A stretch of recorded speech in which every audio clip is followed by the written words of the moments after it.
Hello and welcome to the second appendix of Teaching in Fusion, where we're going to teach you how to build a platform game in Clickteam Fusion 2.5, the free edition. This will also work with the full edition.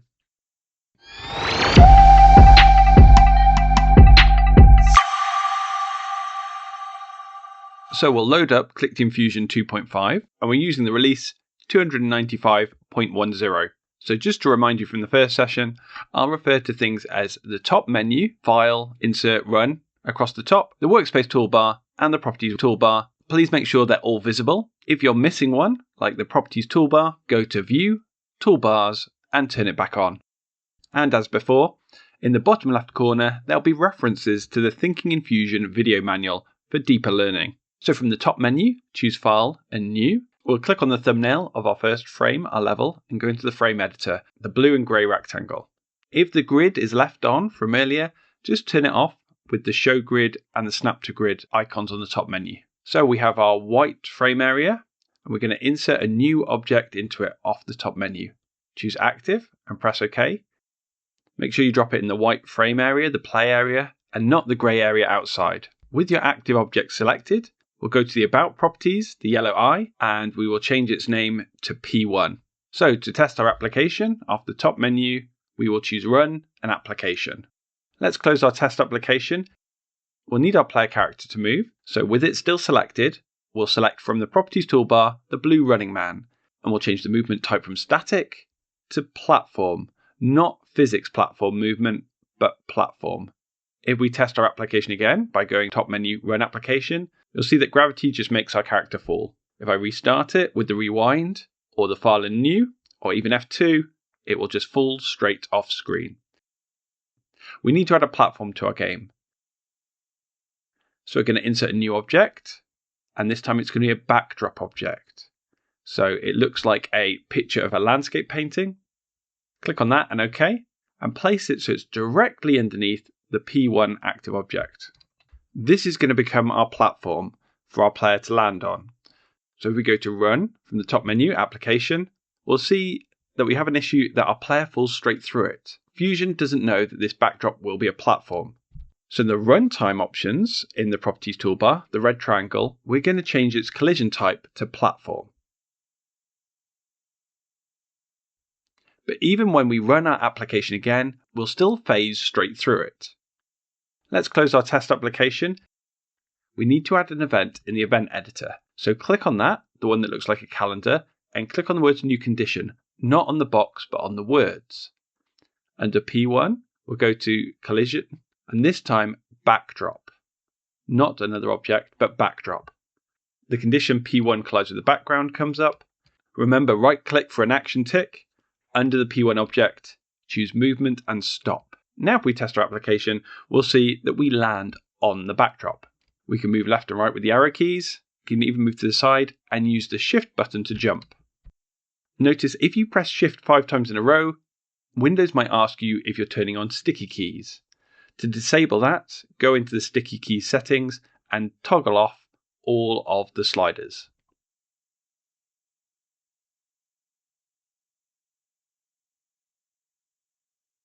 Let's close our test application. Go back into the frame editor. We're going to drag from the object list some more backdrops onto the level. And you can see that they all act as a platform. We're able to move across, able to jump, but our jump height is very small. We're going to be setting the height that we can jump to a much higher value to allow us to make a more interesting level. So back in the Properties toolbar, under Movement, the blue running man, we're going to go down to the jump settings. We have gravity, that value is how fast that you get pulled down, and strength, how much force upwards when you jump.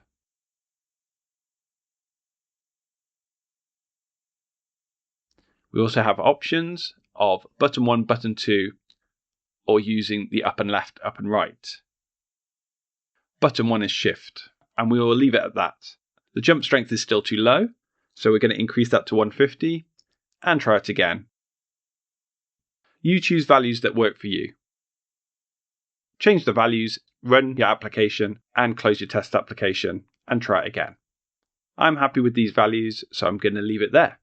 I'm going to add another backdrop in, this time above my other platforms. I want to work out if I can jump from one platform to another. Platform allows you to jump through it and land on it. So the platform only interacts with the character when they land downwards on it. Now we're going to change the size of our character. So once it's selected, click again. Don't double click, that will open up the picture editor. And if you click too many times, you get into rotate and back to select. So make sure you click, wait, and click again to get the black squares around it. Then you can use the black resizing squares to make your character taller. I want my character to be twice as tall, so I'm going to stretch it out to about double. And you can see there that the height is increased. Now if I run my application, the movement behaves the same, but I've now got a taller character. You can see with my backdrops, with my platforms, that there's a gap around the edge. That's because of the artwork. If I right click and edit, I can go into the picture editor, use the white piece of paper to clear, and the fill bucket and a colour to fill them in brown. You choose a colour. Press OK when happy. I'm going to drag a few more backdrops in from the object list. You can see they're not very well aligned. So from the top menu, the icon of the green squares in the cog will load grid setup, and we'll check the boxes snap to, show grid, and draw lines. We can also use the other icons to the right to show the grid and to snap to. So I'm going to move my blocks. I will select them as one group to move them so that they all align nicely into the squares, into the grid on the level. So I add more platforms in and run my application. You can see I can jump onto the platforms, drop down, but if I move sideways, platforms only work if you fall downwards onto them. We're going to have to add a different type of backdrop into our game. So if we insert a new object, backdrop, OK, and drop it down again, we run into the issue like last time, they're not named sensibly. This one's going to be an obstacle. So we're going to click on the yellow eye for about and change its name to obs. And for the platform, plat. We're going to change the look of the obstacle, and I'm just going to clear it with the white paper and fill it in a grey colour and move it to the bottom of the screen. And to make it interact, we'll need to change its obstacle type. So in the red triangle, and change its obstacle type to obstacle. Run application. You can see this obstacle stops us from going sideways through it. It will also stop us from going upwards to it or downwards. It blocks us from every direction.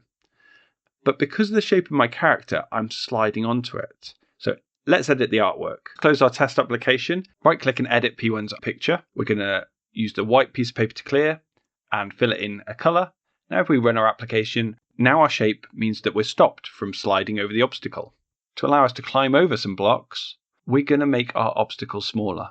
So close your test application, select your obstacle, click on it, wait a second, and click again, and resize it to about half the size. And there you can see that our P1 character can now step over it. To help us with our grid, we'll go into the grid settings. On the top menu, the green squares with cog. We're going to set the width and the height to be half, 16 and 16, and press OK. My obstacle is exactly that size, but if you wanted to change it, in the properties toolbar, under size position, you can type in your own width and height. So now I'm going to rearrange my level and hold down Control when dragging my obstacle to create multiple of them, and I've made a little staircase. But I still can't get very high up the level. If I have a platform that's just out of reach, we need a ladder. And that's our third and final background obstacle type. So we're going to close our test application. We're going to insert a new object, choose backdrop, press OK, put it in the white area, go into the runtime properties, and we can change its obstacle type to ladder. The yellow eye about, we'll call it lad. We're going to right click and edit the artwork. I'm going to zoom in a bit and clear. I'm choosing a color for my ladder, choose the rectangle tool and choose filled in. Now I'm drawing the left and the right part of the ladder and then add in just 2 struts and press OK. This means I can place them on top of each other to build a ladder as tall as I like. I can also hold down Control and pull, CTRL, and drag to copy and paste an object.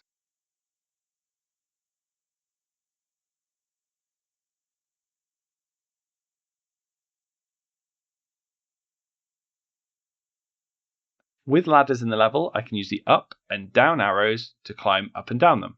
But what you need to be aware of, ladders can only be used if the bottom part of your character, the P1 character, matches up with the bottom of the ladder. So let's explain that.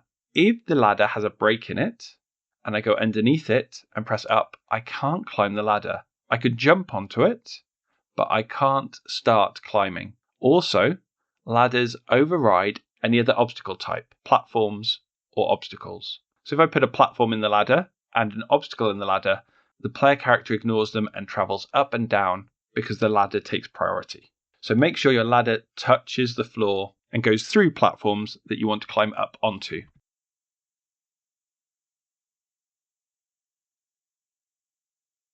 When building your level, it's much faster to use paint mode. The icon of the paintbrush on the top menu, click to turn that on, select your platform, it will drop your object using the top left corner as a reference.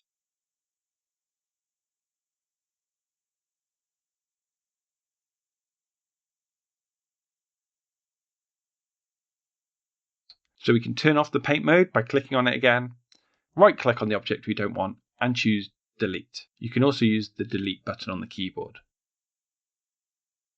I can move around my level, but it's not very big. You can see the frame size is just the white screen. I can move around and fall off. Let's close the test application. Our level isn't very big. We have this grey area, which is unused, and the white area that is our frame. If we select the frame from the workspace toolbar and go to its settings, we can see it has a size. By clicking on either of these numbers, we can edit them. I'm going to increase the first number of size, the X value, to 3000, so that'll make it 3000 wide, and then the Y and the height to 1000, to make it 1000 tall. Now for Clickteam Fusion, the origin is the top left, so things are measured to the right and downwards. So things expand downwards and to the right. So we'll run our application again, and I can move further along, but the view doesn't travel with me, it doesn't scroll. We need to go in the event editor, the one that looks like a calendar, and add in a second condition. Click on the words new condition, click on the special cogs, and always. We always want the screen to follow. This condition will always happen. Underneath the storyboard controls, the one that looks like the chessboard, we will right click on the same row and go to Scrolling's Center Window Position in Frame. Select our P1 character to make it relative to P1. And now we run our application. I can now move across and the whole game will scroll with me.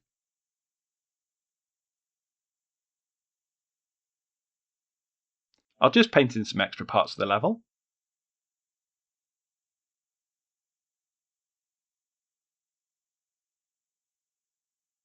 And if we run our application, you can see that the screen follows the P1 character as they move around the screen.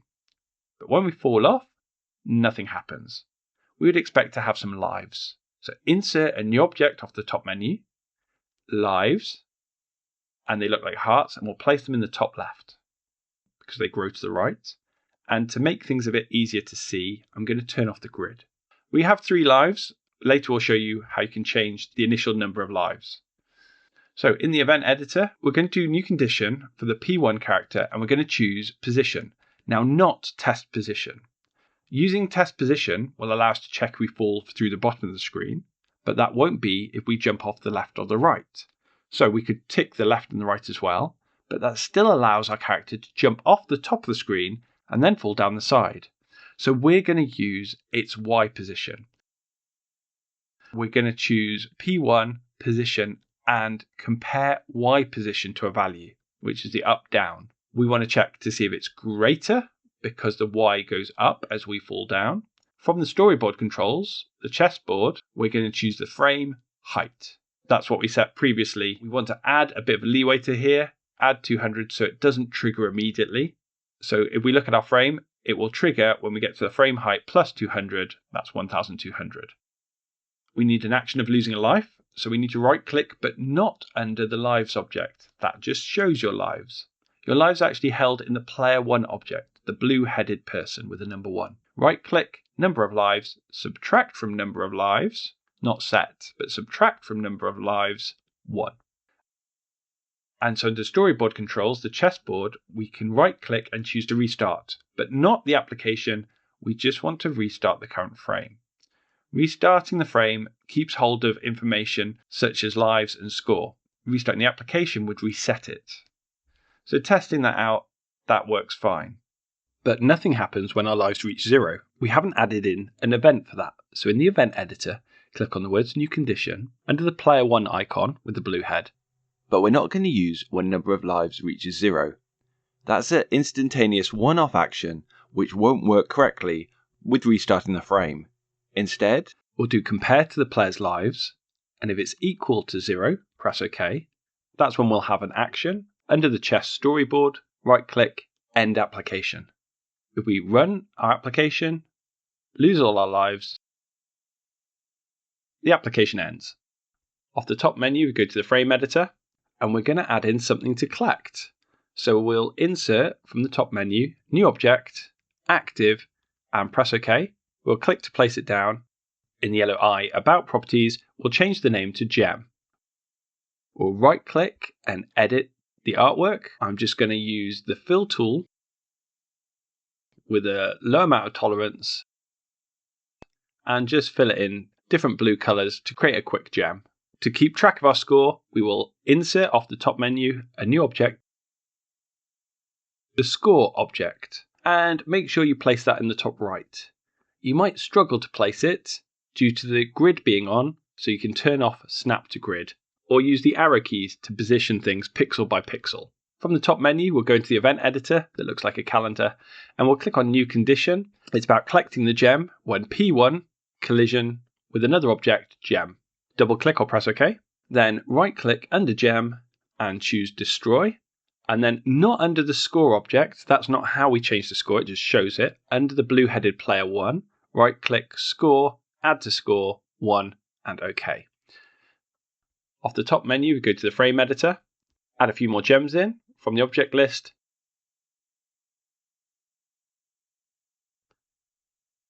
and run our application. So we can collect the gems.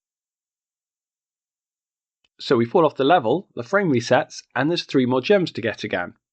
And that will happen every time that the frame restarts. The score and lives are persistent, but the objects get reset. So let's close our test application, and on the top menu, go to the event editor. We need to change when it restarts the current frame on that line 3. We're going to right click and delete restart the frame. And underneath our character P1, we're going to right click and change its position. We'll select the position, and we want it to be where it currently starts, but we don't want it to be relative to.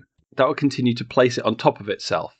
We want the actual X and Y coordinates, which you can see come up as 174 and 253. Press OK.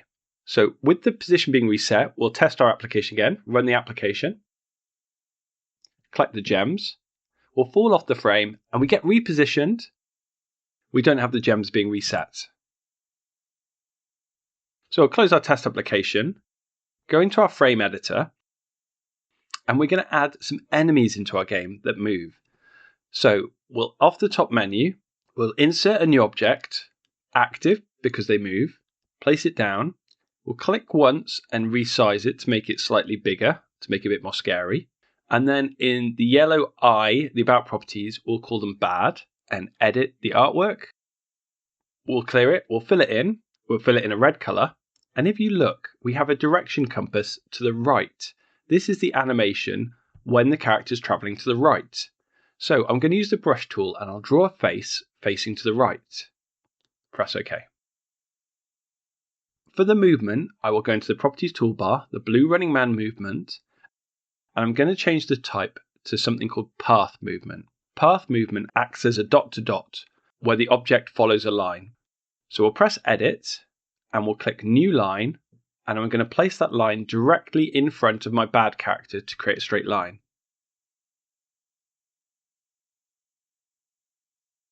Now I want to change the speed of the line.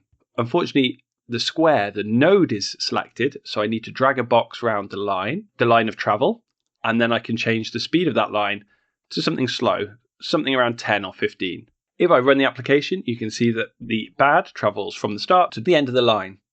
We'll close our test application, and we'll edit the path movement, and we'll turn on Loop the Movement and Reverse at End, meaning it will constantly go to the end of the line, reverse, and then go back. Press OK. Now we'll run our application, and if you look, the bad object travels to the end of the line and travels back, and then travels back again. But it isn't changing the way it looks. Also, if the P1 object collides, nothing happens. We'll fix those two things now. So first of all, the collision. In the event editor, like the calendar off the top menu, click on the words new condition, P1, collision, another object, bad. Now, what we need to do is subtract from number of lives. So under the blue-headed P1, not lives, we're going to right-click and subtract from number of lives 1. We also want the character to respawn at the beginning. So we're going to pull down from line 3 the setting position of P1 onto line 6 to copy that tick, that action. Now if we run our application, when P1 collides with the bad, we lose a life and we get repositioned. And when we get to no lives at all, it ends the application. Off the top menu, we go to the frame editor and edit the artwork. Right click on bad, edit, and you can see that the direction we've got is facing to the right. And you can see there's a black square to represent that there's artwork there. On direction left, 16, there's nothing, it's a clear box. We're going to right click on that black box, direction 0, and copy it, and right click on the other box, direction 16, and paste. It's still facing the wrong way, so right click on direction 16 again, and flip horizontally. So now it has the right artwork and the left artwork. And it will automatically set the artwork depending on the direction of the bad character. Every active object in Clickteam has multiple animation slots and multiple directions for each animation. So if you want to experiment with this now, we can right click on the P1 character and edit its artwork. You can see on the bottom left are all the animations. I'm just going to draw in a smiley face for when the character stopped.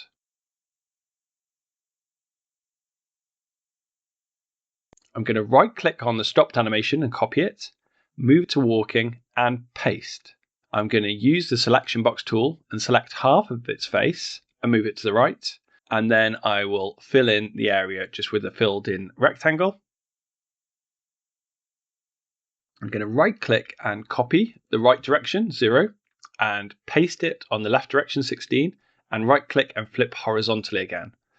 I will copy the stopped animation and go to climbing and paste it in. I'll remove its face by just using the filled in box, and I'll just add 2 eyes looking upwards. And I will copy the stopped animation again and paste it on the falling animation. Using the eyedropper, I will pick up the green color and use the brush tool just to remove some of the mouth and choose black and fill in a screaming mouth. Make sure you press OK and run our application. So now you can see if I go left or right, the animation changes, and if I fall, the animation changes as well. You'll notice that as I go down the stairs, there's little bits of fall animation as I go.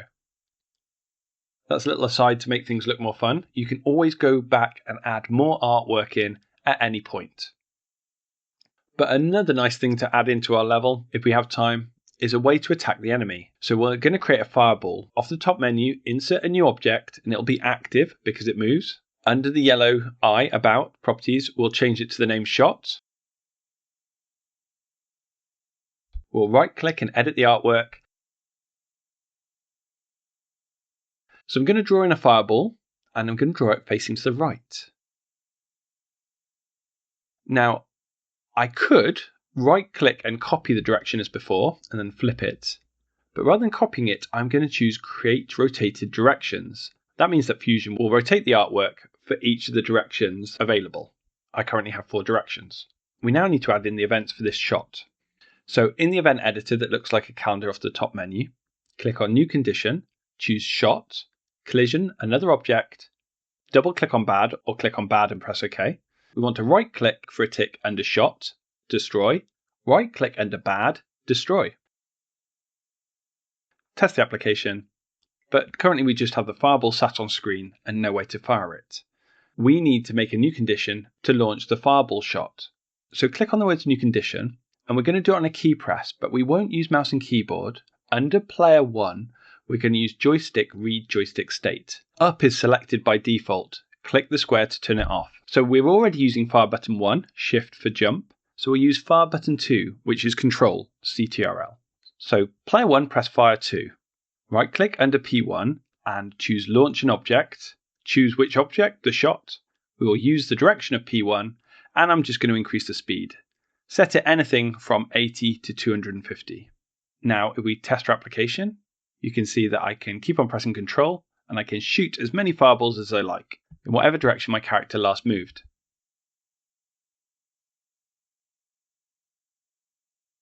Let's close our test application. So we can move the shot outside of the play area to the top left. But if we don't want it created, under Properties, Runtime Options, the red triangle, we can turn off Create at Start. The runtime options are the same settings that we used with the backdrops to set their obstacle type, and we'll use it again later for default controls. We want to limit our shots, so we're going to insert a new object, and this is a counter.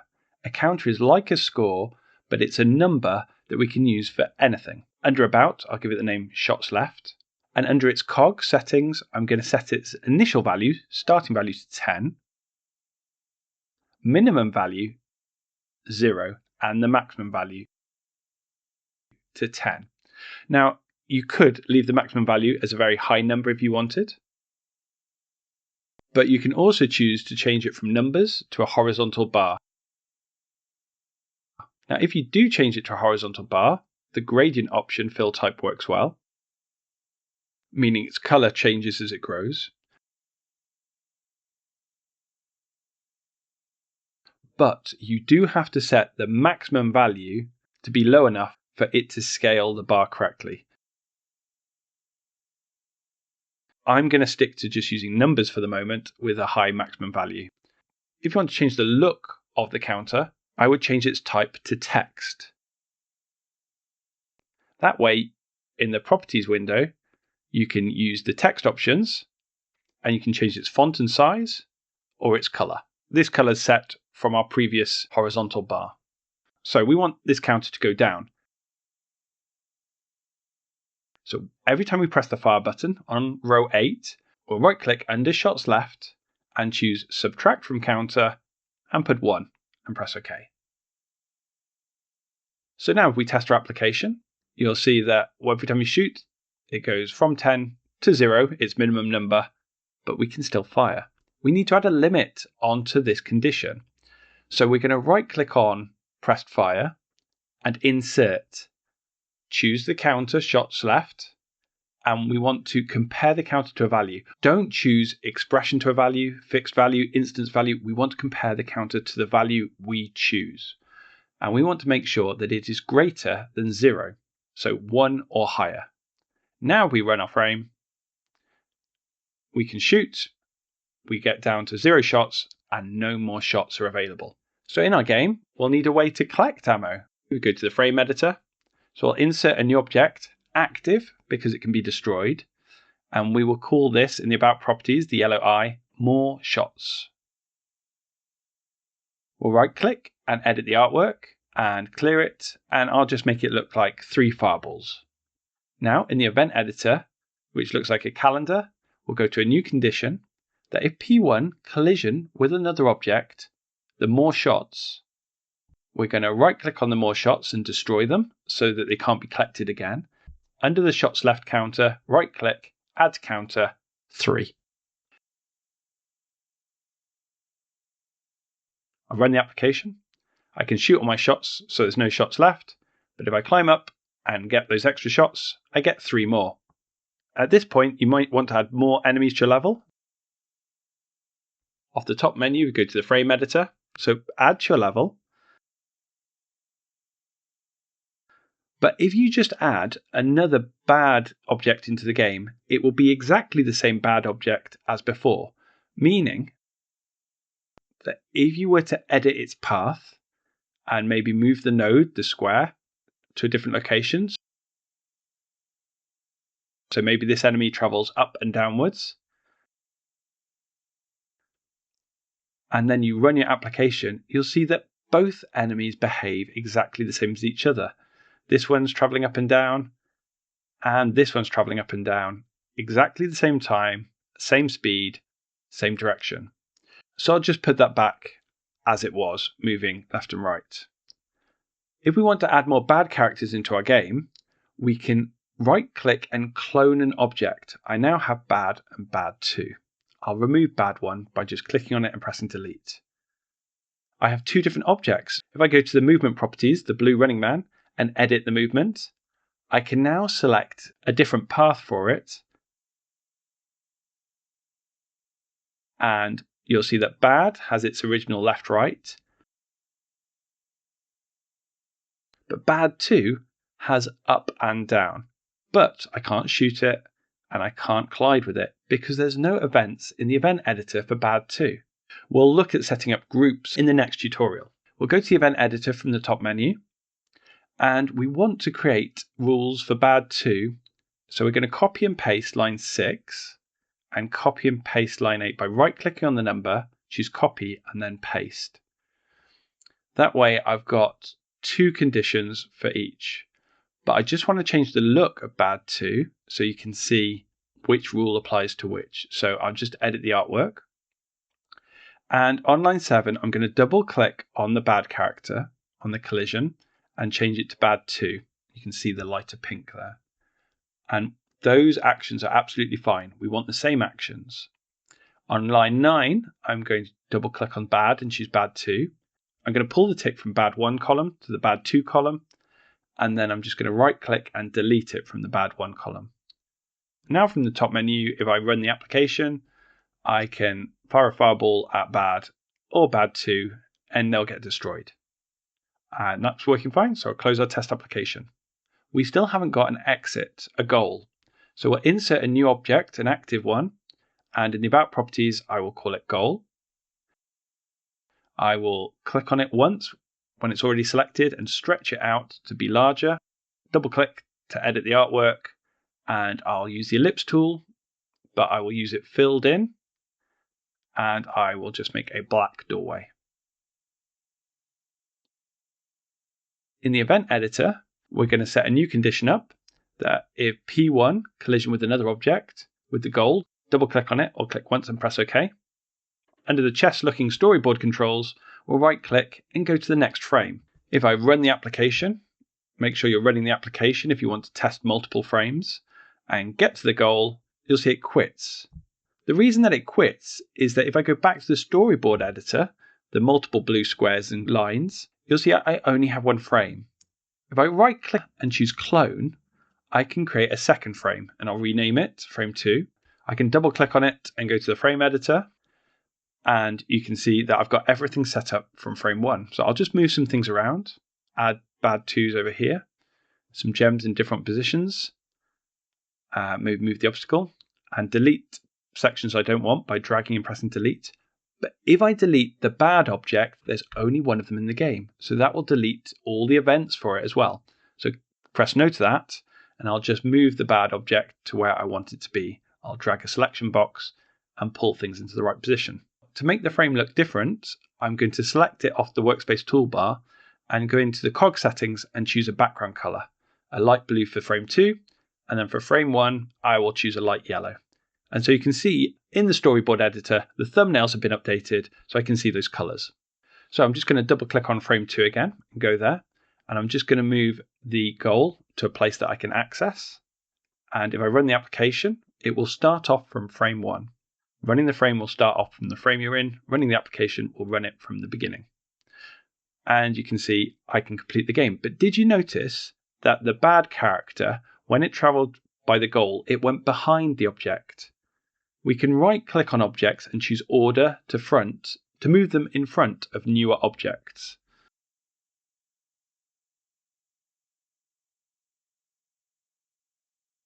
Let's go back to the storyboard editor, the blue squares with lines next to them. We'll clone another frame and I'll change the color of the background to pink this time. 3 is the maximum frames we can have in the free edition. The full edition is unlimited, but if you were to clone and make a 4th frame, it will tell you that you've exceeded the limits of the free edition. So close any error message that you have either press escape or the OK button, and you have to right click on the number, delete frame number 4, and it will restore the program features and you can carry on building. Make sure to title all your frames so you know which is which. Over the different levels, your different frames, your score and your lives are global, so the values are passed from one to the other. But other counters are not global. So if we run our application now, we can see that my score, I get it to be 2, and I get to the next level, and I've still got a score of 2. But if you notice, my shots left counter reset to 10. Every time I start a level, it goes back to its initial value. The score will increase, but the shots left counter is being reset. So if I go into one of the frames, one of the levels, I'll just double click on frame number 1, I can select the shots left counter. In the properties window, under the red triangle runtime options, you can go down and check the box global object. This will mean any object in your game that has the same name and is the same type will have its information passed between frames. So if I was to adjust the color to a darker orange, all of them will adjust to be a darker orange. But more importantly, if I run and test my application, the value, I'm on 4 at the moment, stays the same between frames. So it remembers how many shots you have between each level. And finally, if you want to adjust your initial number of lives or your controls, in your application, you can go into your runtime properties, the red triangle, and scroll near the bottom, and under players you have initial number of lives you can change and an edit box for default controls. If you click on the first tick for player 1 under keyboard, it allows you to reassign which key does which action. So we can set up, down, left, right as W, S, A, and D. And button 1 is jump, let's use spacebar, and button 2 for fire, we'll use enter. So now when I run my application, I can't control it with the arrow keys, but I can with WSD, space, and enter. So well done following along for that session. Some expansions that you could do is you could add in an active object that when P1 collides with, they stop. That has path movement, maybe up and down, and then that will act as a lift. The other thing you could do, you could make it that if the shot collides with the backdrop, it gets destroyed, meaning you can't shoot through platforms and obstacles. Make sure you save your work by the top menu, File and Save. So let's have a look at what we've learnt. We've learnt about inserting a new active object with a platform movement this time, and how it can interact with backdrops. With the backdrops, we learnt the different obstacle types. There's platform, obstacle, and ladder that all have different effects on the character. We learnt about resizing objects, so you can select them and click again to get the black squares, or you can go into the size and position in properties. We learnt about changing the grid settings to fit in with our world. We learnt about path movement, about adding nodes and selecting lines to change the speed. We learnt about animation directions. And we also learned that active objects have different animations that are triggered with their movement. We learned about the storyboard actions of next frame, and then in the editor of cloning frames. Then in the runtime options, we learned about the player controls, and also making things global, so that the way that they look, or the values they have, aren't reset between each level. Well done, brilliant. There's a lot to take in, but I hope you enjoy it. Make your own little platformer. In the next part of this session, I'll go through some advice about how to teach this session, what things are optional, and what things to focus on. Take care.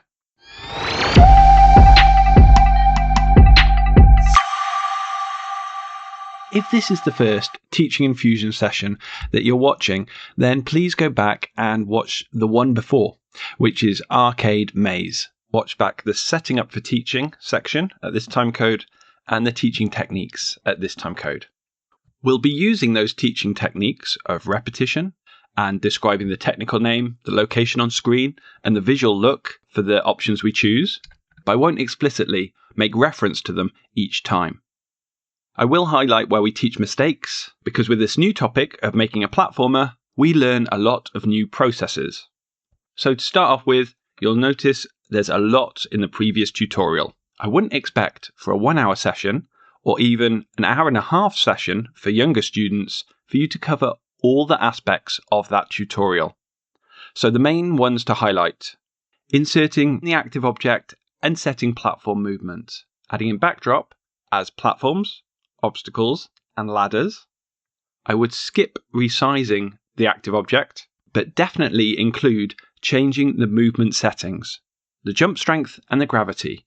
Make sure you get the students to run the application several times in quick succession. This is key for highlighting how level design only works properly once you've decided the limitations of the movement. If the player can't jump very high at all, and you make a level with very few sections they need to jump in, and later change the movement to allow larger jumping, you've made the level far too easy.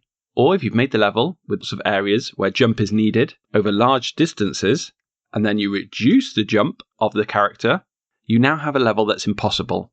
Getting the game feel right, the movement, the speed, but in this tutorial, especially the jump and gravity, that's needed to be set and not touched again in order for the students to build completable levels. One aspect to skip if you're running a short session, less than an hour, or the students are of lower ability, is the resizing the frame for scrolling. Do definitely include lives, and when player falls off the screen, you can simplify it by using position test position and not allowing the player to leave the left, the right, and downwards.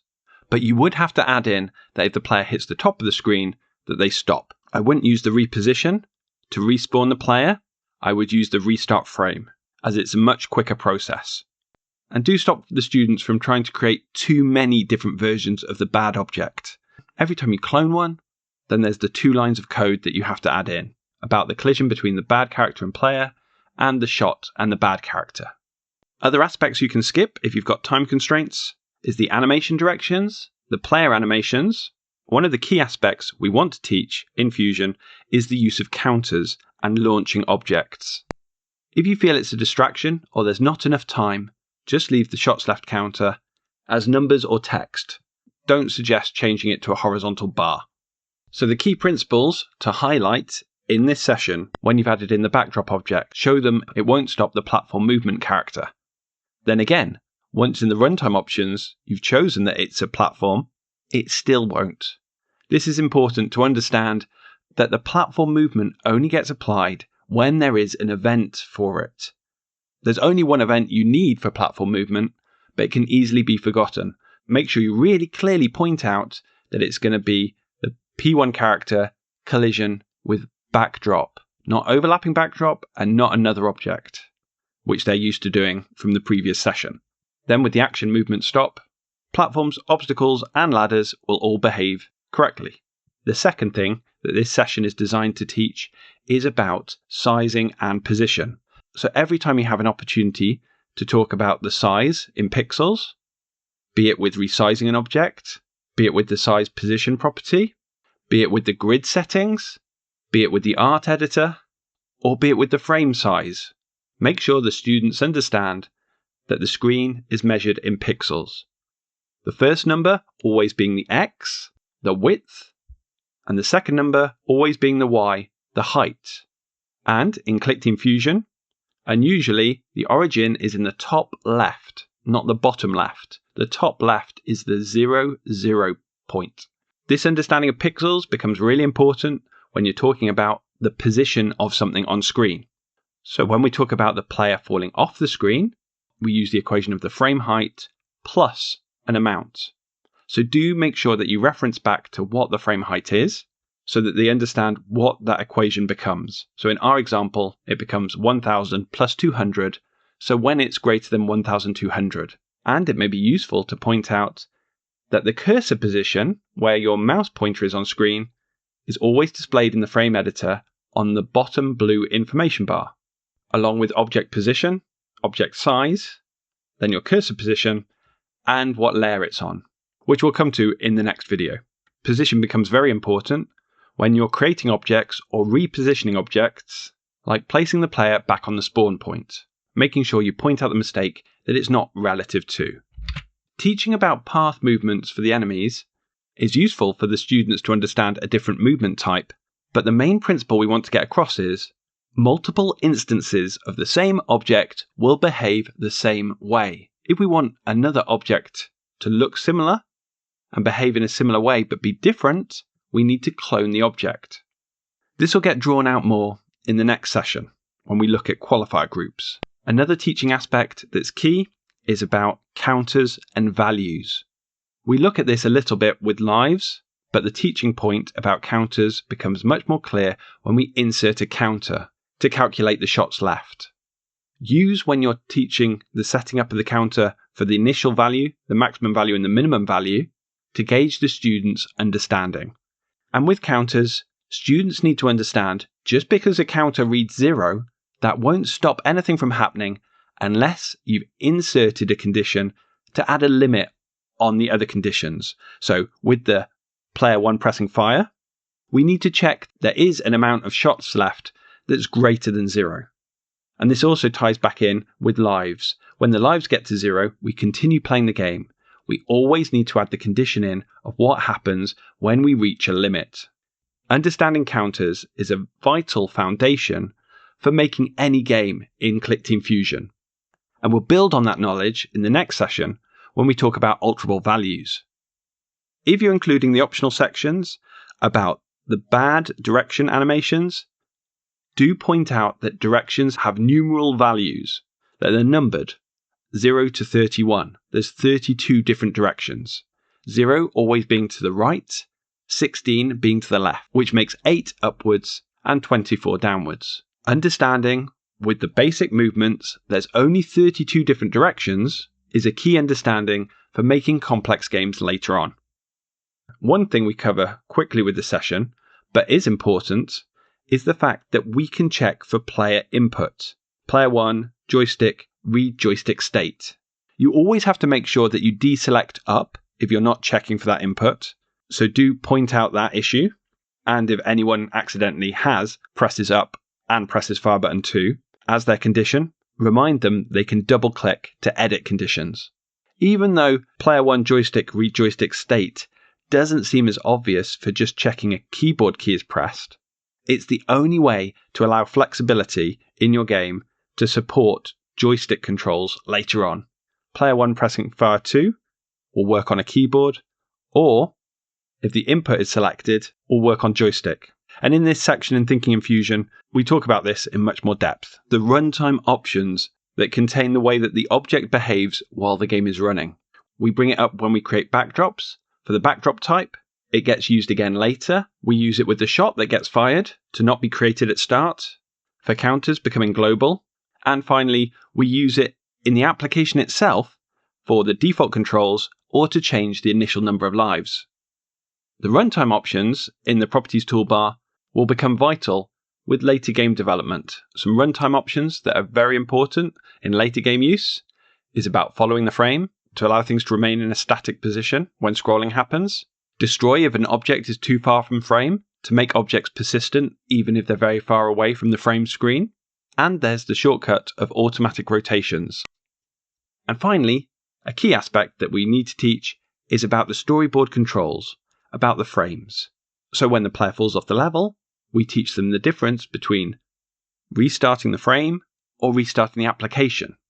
We can even teach the difference between a frame, a level, and the full application just in the run options when we're testing our application.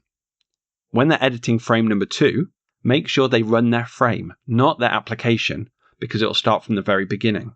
And if they run their frame and complete it, the next frame command will cause the application to close, because you're only testing that singular frame.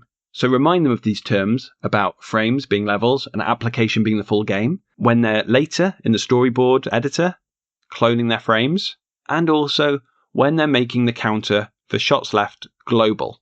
Standard events, standard counters, standard objects do not pass their information between frames, between levels.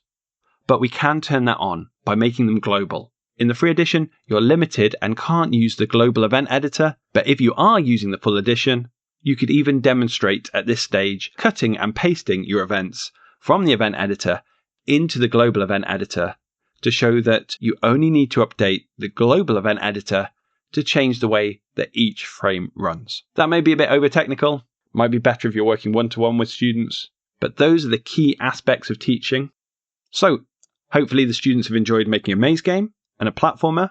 Next session, we're going to teach them about mouse inputs, and physics movement. See you then.